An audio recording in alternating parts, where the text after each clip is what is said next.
Hello everybody, it's Dr. Lindeman with Lindeman Chiropractic. Today I wanted to talk to you a little bit about the knee joint and primarily we're going to discuss arthritis of the knee or degeneration of the knee.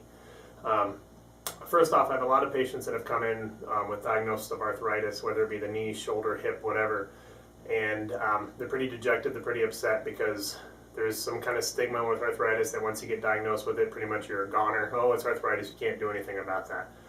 I hear that all the time, and it kind of upsets me because there's always something you can do, okay? So arthritis is not a death sentence. There's always something that can help. So I'm going to talk a little bit about arthritis in general. First off, if you picture a joint, okay, just for layman purpose, here's a bone, here's a bone. The space in between is cartilage or the disc in the spine, whatever you want to call it, but it's the cartilage of the joint. So what happens with arthritis is there's degeneration.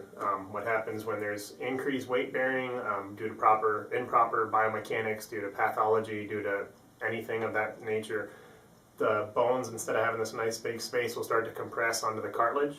The cartilage will start to reabsorb, and the bones will start to come closer together. So the joint space becomes much smaller. On X-ray, instead of seeing a nice big space in here, you'll see it much smaller. What happens besides that space decreasing is inside there that cartilage will start to reabsorb.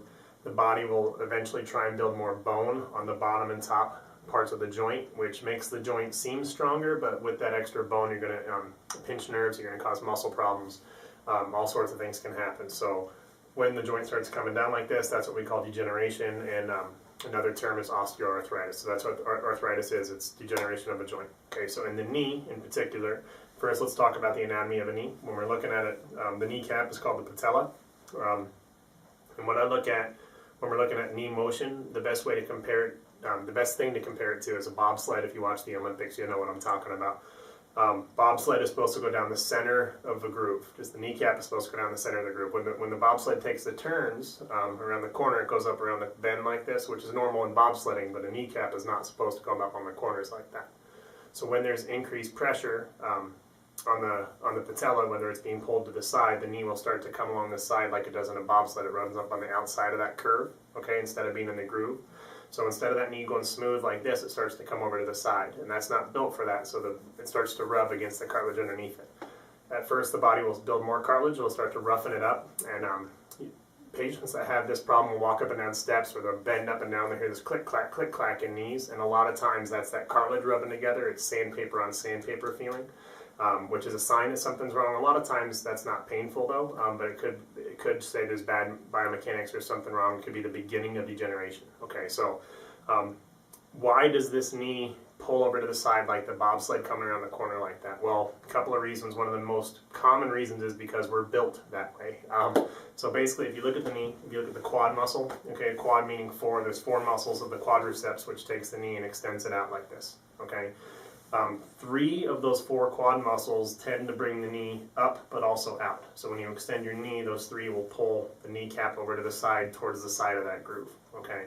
One muscle, the vastus medialis here, is fighting against those three to try and bring it more midline. Okay, so one of the easiest things to do, especially if you go to a gym, try and strengthen this muscle. Okay, normal leg extension machines, you know, the machines where you sit here and you push up like this against weight, they're okay, you know, if you're doing normal sets like this, but you're gonna gotta realize you're working more this outside. So what I would do after you do those normal extensions, first of all, never lock out when you do those. Don't bring it to full extension because that increases the pressure there. But besides that, after you do a normal set, lower the weight by a lot. So if you were doing 100 pounds, drop it down, even start it at 50, if not a little bit less, so you get used to it. But lower the weight, and then after you do a normal set, you'll come up, do the last 10 degrees of extension. So instead of coming all the way down, you're just coming down about 10 degrees and coming up. If you put your hands there, you'll feel this muscle contracting during that last 10. So what that's doing, it's going to help bring the kneecap back towards midline. Okay, if you don't go to a gym, that's fine. You can use your legs as your weight. So basically, this leg is your weight. This is the one you're working out. So what you do, same thing. Last 10 degrees of motion here, you're just pushing up. This is the weight you're using against this, and you're still going to feel that in there.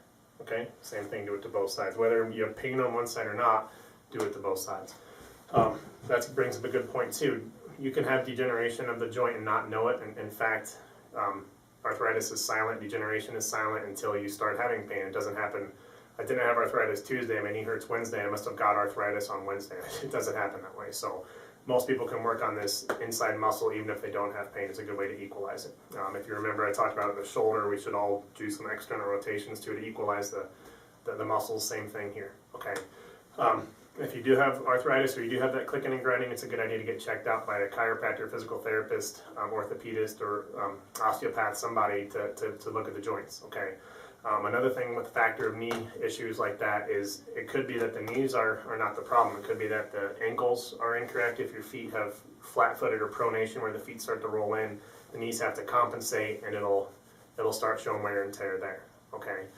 Same thing with hip issues or pelvis issues. If your pelvis is rotated backwards, you have misalignment or tilting in the pelvis, you can cause increased pressure to the knee and can set you up for degeneration in the future. So get yourself evaluated. If you have knee pain, make sure they're looking at the knee, but also, especially if they can't find a meniscus tear, ligament tear, or anything of that nature, check the knee, but also they should check the rest of the chain, which basically would be ankle, knee, and hip, okay? Because there could be a problem in there that's causing the knee pain.